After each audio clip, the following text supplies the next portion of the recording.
Welcome to Lathe and Loom.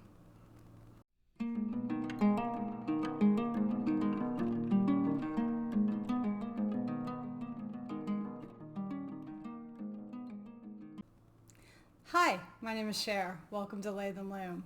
Thanks so much for stopping by the channel. Today I've got one FO. I've finally finished the Crumpet Cardigan, which is a pattern that I've been knitting on for a while.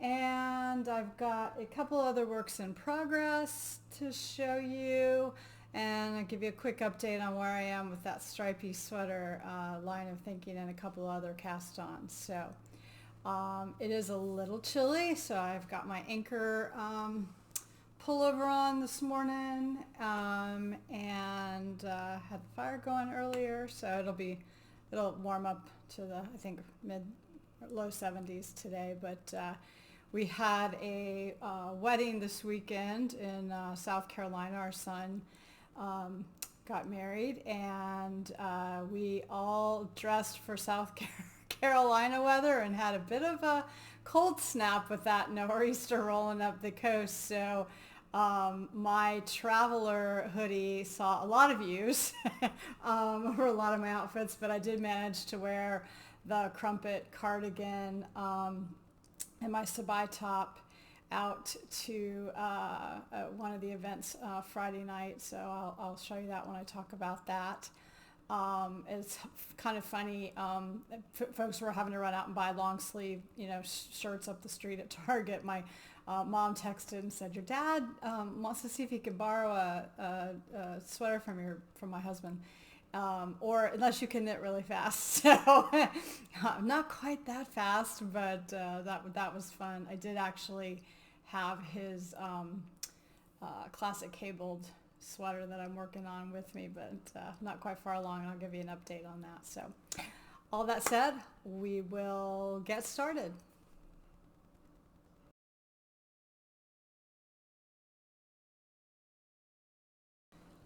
So the big reveal, here is the Crumpet Cardigan. I feel like this color never quite pops through in the photographs. It's this very pretty celery green. It always looks a little duller. Like here it looks a little blue. That's a little more, it's a little overcast today, so that's probably part of it. But yeah, so here we are in all of its glory. So this is a really, and I've got it over the sabai top, sabai number 2. So so the way this started, I had actually bought these buttons at center of the Yarniverse, I believe, in Ashland, Virginia.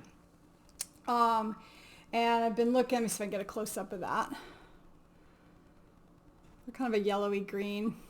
And I bought a different, I think it was Queensland cotton yarn that I originally was going to use with that. But when I made that sabai top, which is the sleeveless one under here, I did the number 2 version, just the rolled edges. I really liked this Viking Garn Bamboo. So I bought some more, different dye lot, but really good match here. And the sweater, this is a pattern by Park Williams of Park and Knit. And trying to think, I can't remember the name of the order of I feel like you cast on and work the back and then pick up and work each half of the front. And then you join, work the body, do the sleeves. It has a nice, I actually did not do the sleeve decreases. I knit straight all the way down the sleeves and then did a rapid decrease before the ribbing, which I really am really happy with. And then you pick up and knit down each of the button bands. I do have buttons all the way down. And then you do the neckline. So it was a really nice finish. It was good, easy directions in the instructions on how to do that. Here are a few in the wild shots, so to speak. So I wore this too. We went to a Savage Craft Ale brewery. I think it's actually Savage Craft Ale Works, maybe, in Columbia, South Carolina. So on Friday night. So have a lot with other people, but here's a couple with me with just sort of standalone. I was really happy with the fit. I thought it looked nice. Got a lot of compliments on it, so that was nice. People were amazed when you knit it, so it was fun.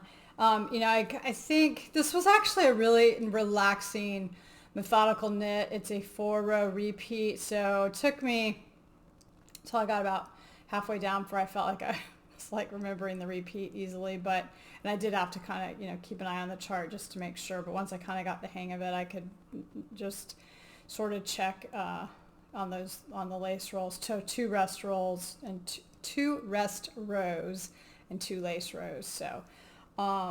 And then the rhythm, of course, changed a little bit when you went to knit in the round, right? Because you're knitting rather than purling on those rows. So it was pretty just methodical. It was just felt long, like I was ready for it to be done. But I would do it again because it's such a nice. It fits very nicely. It felt really good wearing it. This yarn was perfect for that temperature. I think it looks very nice with the sabai top under it. So super happy with that. What else can I say about it? I like the yarn. It's a pretty affordable yarn. I mean, I think I got it for give or take $2.50 US per 50-gram ball. I have a little bit left over. I do think I have in my project notes how much I actually used in total, but it's washed up nicely, feels nice. I think it's so it's 50-50 cotton wool bamboo, and it feels nice. I think it'll be nice for our climate. I did, for the buttons, I did back it with, I just had, there are 7 random buttons that are similar size. I did back it that way because these are a little bit heavy and I didn't want that extra pulling on it. I was worried that the buttons would not fit the buttonholes. It asked for a 1/2-inch button. These are slightly bigger, but because of the way that the flower kind of indents, you can kind of work them through. I honestly didn't think I would wear a button much, but it was chilly the other night and I did button a couple of them just to kind of close it across the top. So that is the finished Crumpet Cardigan by Park Williams. Super happy. I would highly recommend the pattern. I will definitely look for other patterns by that designer. I just thought that the attention to detail was excellent. The finishing is very, very nice. I mean, it looks very professional, for lack of a better word. It looks just has very nice finishing details. And it wasn't like laborious finishing, right? It was really well done. There was some things in how she did like the pickup and where you went from netting flat to joining in the round that I think made the pattern, truly very seamless. I would highly recommend, if you haven't looked at any of Park Williams patterns, to take a look at that. Be well worth the investment of the time, and I think you get some nice finished pieces. So I'm looking forward to exploring that a little bit more.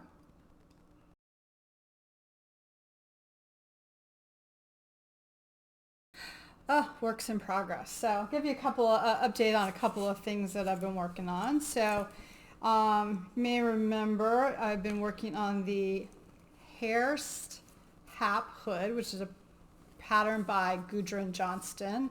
I am knitting this in Jamieson's Shetland Spindrift in the colorway Hairst, which was a limited edition that came out with the pattern here from the Shetland Trader. So I think the last time I showed, I had finished the little, neck piece. I should have stole that hanger back.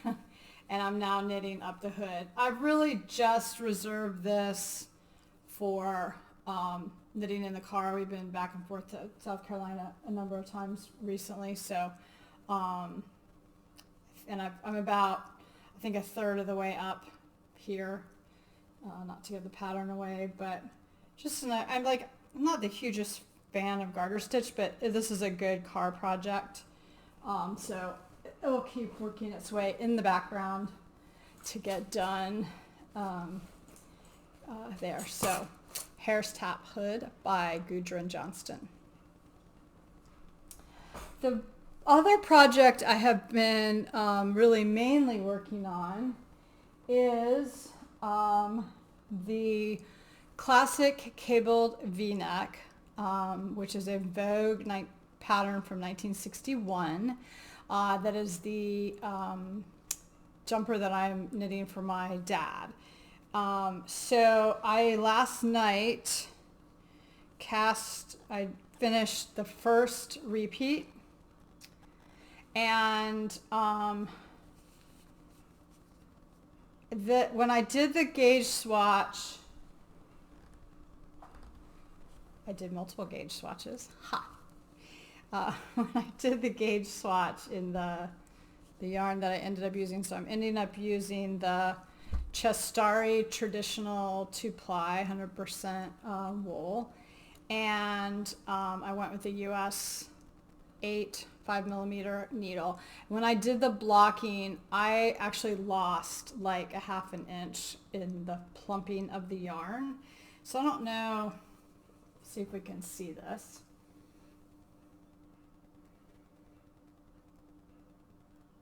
So you do see that this is a little plumper than this. So what I want to make sure, and the hard thing about this pattern is that it's an older pattern, so there's only a small, medium, and large. And the medium would give him no ease, and the large is going to give quite a bit of ease. So the sweater that he gave me as a trial actually has, I feel like he's a 42 inch chest. That feels wrong, but it had a lot of and then the sweater chest was like 50 inches, so it had a lot of positive ease. I actually thought too much. This laid out flat is coming in right about 50 inches, 25 flat, obviously. So I decided I would go ahead here and block it and remeasure and check the gauge. And if I have to, I feel like I could steek one side of it and then continue on up if I needed to. I just have to figure out. I mean, the hard thing is that either you take, like, it's going to make it an uneven repeat, or else it would come in a lot if you did, both sides. So anyway, I figured this was a good point to do that, because I figure it's not a big deal to steek it. It has a bit of a, let's see, here's the sides. The sides have a 8-stitch purl section. So, and I could probably take one out on each side. It would just be a little asymmetrical, but anyway. Although he seems fine with having it large as well. So we'll see how that works out as we go forward. So, and I'm going to need, I think I calculated for the length, I need 4 repeats to the arm split. And I am knitting it in the round. It took me a ridiculous amount of time to figure out which, like you have this symmetrical layout, and then where to take off those couple of stitches on each side. I mean, it's only 4 stitches that you remove. It should be obvious it's the 2 end ones, but I wanted to make sure I had everything centered properly. So I had to draw out the little motif and check, and I don't know. It seemed unnecessarily complicated. I'm not sure if that, likely it was just me, because I don't think it was all that complicated, but I am enjoying, although I did have to cut it to do the blocking, I'm enjoying knitting off the cone because I really won't have any ends to weave in, which is nice, but I'll just spit splice this back together. I think it would be a mistake to not block it and check now, because I think now it would be a relatively easy fix, and then later it would definitely not be. So that is the classic cabled V-neck from Vogue Knitting. And then the other thing that I dug back out, so it's Stephen West Mystery Knit Along, or MKAL season. And I am not doing it. I did not do it last year either. And that is because the 2023 pattern was twists and turns, and I never finished it. And it's really, I intended to frog it. And when I got it out, I don't know, a while back to look at that, I had a fair amount done. And so I've done the first clue was the center stripe section. And then you had these wings on each side, and then this cable. And then you're supposed to pick up and knit these long sections with a traveling twisted stitch. And I got stopped there because when I ordered the yarn, all my yarn is on on my project page. It's Ruby and Roses, but all but one was singles yarn, and I was not able to do those twisted traveling stitches without a cable needle with the singles yarn, and I just that's where I stopped. And then my daughter said to me, well, why don't you just reorder the yarn in the other kind? So by then she had more stock, and I did go ahead and order in the, this is the Twilight colorway. So here it is in the singles, and then here it is in the 2-ply. So this is much easier. And then it still sat and sat and sat. And then Jen of Jen Loves Yarn, who has a really nice podcast, had hers was just slightly beyond, and she was just finishing hers up a month or so ago. And she had it out. And as I'm looking at hers, I'm thinking, man, you're almost done. You're so close. And after I do this, which is kind of a little more, theoretically tedious part, then it's some stripes, and then there's some scallops. And honestly, the reason I have not frogged it so far is I won't really be able to recover this yarn because it's so many cuts and pieces, and the way you join, it would just be little balls of stuff, and I probably wouldn't redo it anyway. So there it has sat. So encouraged by Jen, she's actually did respond and kind of encourage me on. I have dusted it back off, and I'm using this as a background project, and just trying to make progress on these things, and then I think it'll go really fast after that. So I've said it. I have filmed it. That is my plan. I reserve the right to change my plan, of course, but I think it'll be nice to get it done. It's pretty colors. I think it'd be nice with jeans and a t-shirt, and have a little extra throw over. I think it's actually saw, oh my gosh, Laurel of, I can't think of the name of Laurel's podcast. I'm sorry, Laurel. Knit All the Things, and she was wearing hers the other day. I was like, I really need to get that finished because I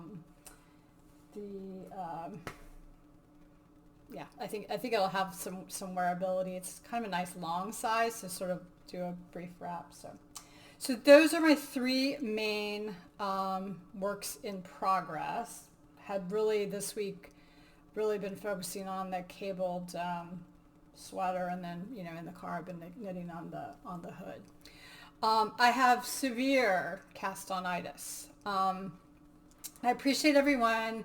If you saw last week's episode that's commented on which stripy sweater, I'd love to also know some other ones. And there's some podcasts that I've seen recently, people talking about stripy sweaters. So I'd love to know like your thoughts on it. For the folks that replied, thank you very much. Had a couple of votes for the Northwoods V-neck, which is by Jessie Maid designed, I believe, which I think is a really strong contender. I also, I am still leaning, thought I'd swayed myself to the Lifelong Friend by Albiona McLaughlin. But I keep going back to the Olga, and I'll tell you guys what is kind of causing me the thinking on this whole sweater. I think visually I would prefer a raglan. I think the way a stripe, so the petite knit Frankie sweater that just came out is a little tempting. I just know raglans don't fit me as well as I would like. So I hesitate a little bit there, although I know it would be easier for the striping sequence. So I'm kind of thinking about that. So I keep kind of leaning back to that Olga because I do like the way the stripes fall on that. Now, I am thinking about using, I think that's a 4-row stripe. I'm thinking about doing that in 8-row stripes. The thing that always really catches me on whether I like a striped sweater or not is what happens with the neck and the next stripe. And so you might remember with my, oh my gosh, what's the Rebecca Clow that I just knit? Not the Tolsta, the Lusk. My Lusk tee, you know, the black neckline, it just had like this one row of white stripes. I'm gonna have to really watch that. And then, you know, how the neckline color plays with the stripe that it hits. I'm going to just be really thoughtful about that when I lay out the top of that. And I'm really think I need one more skein of woolly mammoth. So I'm going to throw in that yellow stripe. If none of this makes sense, please go back and watch last week's episode. I kind of went through all of that. But anyway, so this is some of the things I'm thinking about. So like, is that just odd? Does anybody else, do you get that with the striped sweaters? I don't know. And I think particularly when you're doing more than the two colors, it makes it a little bit more difficult. But I'm ready. I really want to, everything I'm knitting on involves sitting down and looking at a chart. So I really need to get past the top of something. I even thought, it'd be better to have a bottom up because I could just go. But I know with this one, top down will be better because I'm probably going to run out of yarn either on the sleeves or on the body, and I'm going to have to kind of play with that a little bit. I didn't put it in the pattern consideration, but I did think about the stripe hype could be another way to go, or even I think it's the Leith cardigan by Rebecca Clow. Knitting I just did that, and that's, you know, none of the panels are matched, so. I mean, I did really like this cardigan. I do need some cardigans. Anyway, so I haven't landed on like, yeah, that's it, I'm going. So I've been kind of looking around to do, I'd kind of like to maybe do another vest or slip over.